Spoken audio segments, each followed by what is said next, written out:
찬미 예수님, 예, 오늘 사순절 이 주일에 예수님께서 베드로와 야고보와 그의 동생 요한 이 세 제자를 데리고 이제 높은 산에 올라가셔서 옛날에는 타볼산의 기적 그랬죠. 이 산이 이제 타볼이라고 불리우는 산인데 거기서 이제 예수님이 거룩한 변모를 체험하게 해주신 이제 사건입니다. 그래서 타볼산의 기적 뭐 그랬는데 요즘은 거룩한 변모 여기에 더 이제 중점을 두고 있습니다.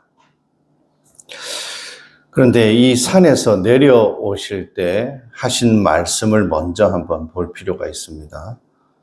사람의 아들이 죽은 이들 가운데에서 되살아날 때까지 지금 본 것을 아무에게도 말하지 마라. 자, 이 말씀은 예수님의 죽음을 전제로 하고 있죠. 사람의 아들이 되살아날 때까지라는 말은 그 전에 죽는다는 얘기잖아요. 그래서 이 타볼산에 데려가셔서 이런 영광스러운 모습을 보여주신 그 뜻을 우리가 여기에서 이제 느낄 수가 있습니다.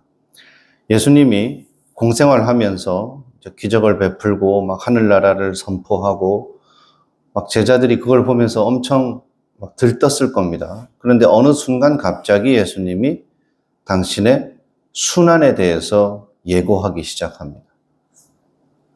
그러니까 처음에 제자들은 예수님 따라다니면 민족들을 일으키고 같이 승리의 축배를 들 거라고 생각을 했습니다. 그런데 예수님이 좀 있으면 내가 죽어.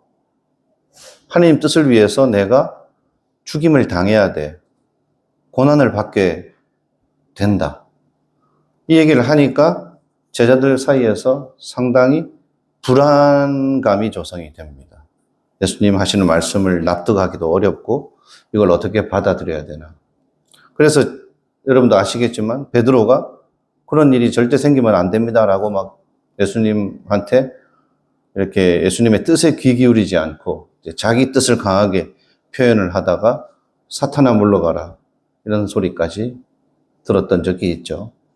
그런 것들을 생각하면서 오늘 이 타볼산의 기적을 들여다봐야 됩니다. 그래서 예수님께서 결론적으로는 이 영광스러운 모습을 부활하신 예수님의 모습을 미리 보여주신 것이죠. 즉 하나님 뜻에 따라서 고난을 당하고 죽임을 당하고 난 다음에 그 다음에 이 십자가를 건너가고 난 다음에 부활이 일어날 것이다. 부활의 영광을 보게 될 것이다 라는 것을 이 제자들에게 알려주신 것입니다. 그러니 죽음이 끝이 아니다. 인간적으로 불안해하지 마라. 이런 것들을 느끼게 해주신 것이죠.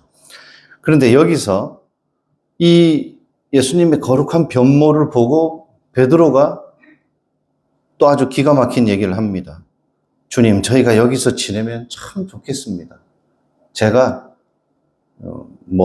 근사한 집은 못 지어드리더라도 초막 정도는 내가 여기서 지어놓고 이렇게 모세도 볼 수 있고 엘리야도 볼 수 있는 이 산에서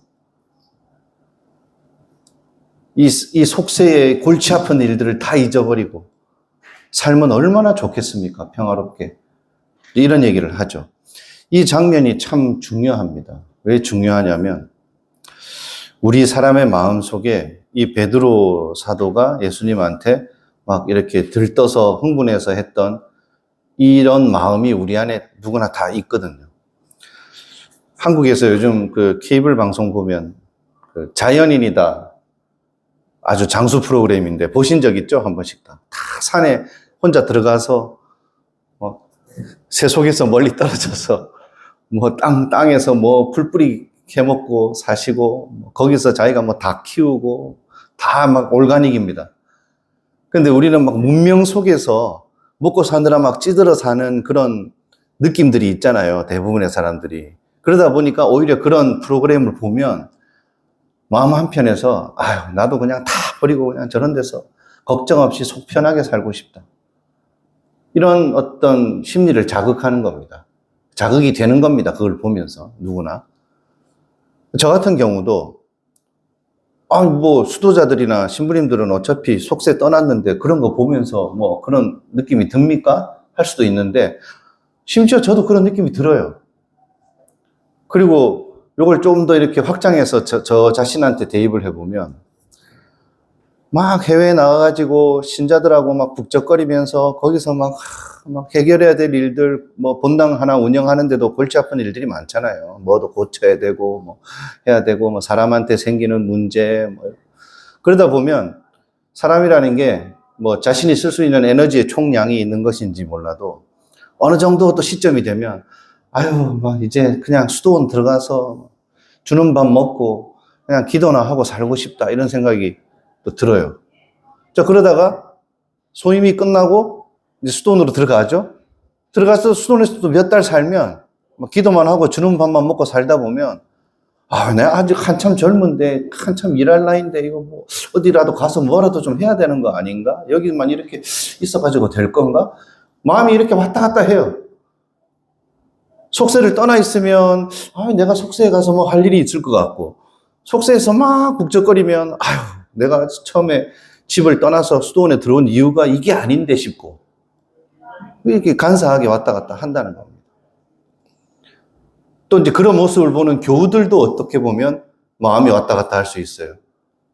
여러분들은 어떻게 생각하세요?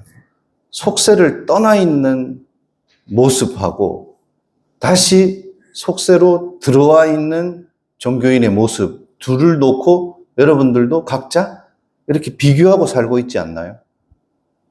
그냥 눈으로 보이는 모습만 보고 어떤 교우들은 막 수도원에서 기도만 하시는 분들이 훨씬 더 영성적으로 출중하다. 본당에 나와서 이렇게 막 교우들하고 어울리고 먹고 마시고 술 먹고 놀고 이런 분들은 영성적으로 얕어. 뭐 이런 식으로 쉽게 판단을 하죠. 그래서 이제 이런 생각이 듭니다. 여러분들 역사 시간에 배우셨겠지만 이제 불교의 역사를 보면 큰 하나의 논쟁이 있었죠. 깨달음이 먼저냐? 포교가 먼저냐? 뭐가 더 중요해요, 여러분들? 수행자가 산속에 들어가서 수행을 열심히 해서 깨달음을 얻는 것이 중요합니까? 아니면 자신이 배우고 깨달은 것을 사람들에게 나누어 주는 것이 중요합니까? 이거 가지고 논쟁이 엄청 길었어요, 불교 역사에. 그래서 깨달음을 좀 더 무게를 실어주는 쪽이 이제 소승불교라 그러죠. 포교에 더 무게를 실어주는 쪽이 대승불교라 그러죠. 근데 이제 저도 아직까지 이런 거에 대해서 결론을 못 내리겠어요. 무엇이 선행되어야 되냐를 따지면 일단 자신이 먼저 깨닫는 게 중요한 것 같아요. 내가 깨닫지 못했는데 뭘 줄 거야? 이럴 수 있잖아요. 그런데 궁극적인 목적으로 따지면 나의 깨달음이 최종적인 목적인가? 수많은 중생들에게 부처님의 가르침을 포교하고 그들도 뭐 우리로 치면 세상 사람들이 뭐 하느님의 가르침을 듣고 받아들이고 내적으로 자유로워지고 평화롭게 해주는 그런 일. 뭐 불교는 불교의 가르침대로, 우리는 우리의 가르침대로 세상 사람들한테 그렇게 포교하는 것이 궁극적으로 더 가치 있는 일이 아닌가. 이제 이런 생각 사이에서 계속 갈등하게 되는 거죠. 각자 더 무게를 두는 쪽이 있겠죠. 자, 그런데 이래놓고 복음을 다시 들여다보면 결국에 베드로 사도의 말처럼 이렇게 행복하게 이 타볼산에서 우리 그냥 초막이나 짓고 여기서 그냥 모세 보고 엘리야 만나면서 머물렀으면 좋겠습니다 했을 때 그래 그렇게 하자 하셨느냐? 그렇지 않다는 거죠. 하늘에 구름이 몰려와가지고 거기에서 이제 성부 하느님의 목소리가 들리는데 그 메시지의 핵심이 뭡니까? 이는 내가 사랑하는 아들, 내 마음에 드는 아들이니 너희는 그의 말을 들어라 했잖아요. 그죠? 여기에는 여러 가지 생각을 할 수 있는데 가장 제가 강하게 느끼는 뜻은 뭐냐? 이는 내가 사랑하는 아들, 내 마음에 드는 아들이다 한 것은 하느님 아버지의 뜻이 고난을 받고 십자가에 못 박히는 것임을 받들고 있기 때문에 예수님께서 먼저 성부 하느님의 뜻에 순종하는 모습을 보이고 있다는 것이 여기 담겨 있습니다. 그 다음에 너희는 그의 말을 들어라. 그러니까 나에게 순종하는 이 성자 그리스도에게 너희도 순종하라는 겁니다. 무슨 얘기냐? 여기 초막셋을 짓고 제가 지어 드릴 테니까 같이 삽시다. 네 생각이 중요한 게 아니라는 거예요. 지금 네가 느끼고 있고 네 생각을 먼저 드러내지 말고 예수 그리스도가 가려고 하는 길을 네가 얼마나 잘 따를 수 있는지 거기에 집중하라는 거예요. 그러니 타볼산에 머무르는 것이 중요한 것이 아니라 거기에서 잠깐 허락된 영광스러운 체험이 있었지만 그것을 간직하고 산에서 내려가라는 거예요. 산에 계속 머물러 있는 것이 아니라. 이 대목에서 우리가 사순 시기에 생각해야 되는 아주 중요한 것들이 이제 떠오르기 시작합니다. 일독서를 보십시오. 아브라함을 하느님께서 부르셨는데 어떤 말씀으로 파견하시는지 한번 보세요. 네 고향과 친족과 아버지의 집을 떠나 내가 너에게 보여줄 땅으로 가거라. 이렇게 말합니다. 여기서 말하는 고향과 친족과 아버지의 집이 바로 타볼산과 같은 의미예요. 왜? 너무 좋으니까 여기 머물고 싶어요. 여기에 안주하고 싶어요. 라는 뜻이거든요. 그러니 고향과 친족과 아버지는 나한테 편안하고 익숙하고 안주를 주는 곳이에요. 그것을 상징하는 거예요. 이제 그것을 버리고 내가 너를 선택했으니까 더 큰 일을 하러 더 넓은 땅으로 가라는 겁니다. 자, 넓은 땅으로 가면 새로운 환경에 부딪혀서 고생도 하고 시련도 겪을 거지만 결국에는 하나님께서 계획하신 뜻이 이루어지게 될 때 더 큰 복을 체험하게 될 것이다. 이런 메시지가 있는 거죠, 일독서에. 똑같은 겁니다. 타볼산에 머물러 있지 말고 하느님 뜻을 위해서는 거기에서 내려가야 된다는 겁니다. 그러니 여기에서 베드로 사도가 너무 좋겠습니다 했던 것은 우리에게 어찌 보면 각자가 가지고 있는 각자에게 타볼산의 안락함을 의미하는 것들이라고 할 수 있어요. 그래서 거기서 좀 내려와야 되는데 내려오기 싫고 거기 그냥 계속 있고 싶어. 그래서 우리가 하느님의 뜻을 따르는데 오히려 장애가 되는 이 현세적인 안락함들, 내가 놓기 싫은 것들, 나의 집착을 계속 불러일으키는 것들이 바로 우리 자신의 타볼산이라고 할 수가 있는 것이죠. 요즘 많은 분들이 조기 은퇴하고 싶어 합니다. 자기가 계획한 시간 안에 자기가 목표한 금액을 만들어내고 빨리 은퇴하고 남은 여생 편안하게 즐기면서 그걸 빨리 앞당기고 싶어 합니다. 그래서 심지어 막 한참 마치 일해야 될 것 같은 막 20대, 30대 청년들도 막 빚을 내가면서까지 막 어디에 투자를 했다가 일이 터지기도 하고. 그래서 건강할 때 조금이라도 젊을 때 더 빨리 은퇴해서 막 이렇게 좀 안락함을 누리고 싶어 하는 그 마음이야 인간적으로 사실 다 공감이 되죠. 그것 자체가 뭐 나쁘다고 볼 수는 없습니다. 그런데 우리 그리스도인에게는 그게 끝이 아니라는 겁니다. 타볼산에 내가 노력해서 내가 영원히 눌러앉아서 살고 싶은 곳에 이르렀다. 이 세상에서, 이 인생 동안에. 그게 궁극적인 목표가 아니라는 겁니다.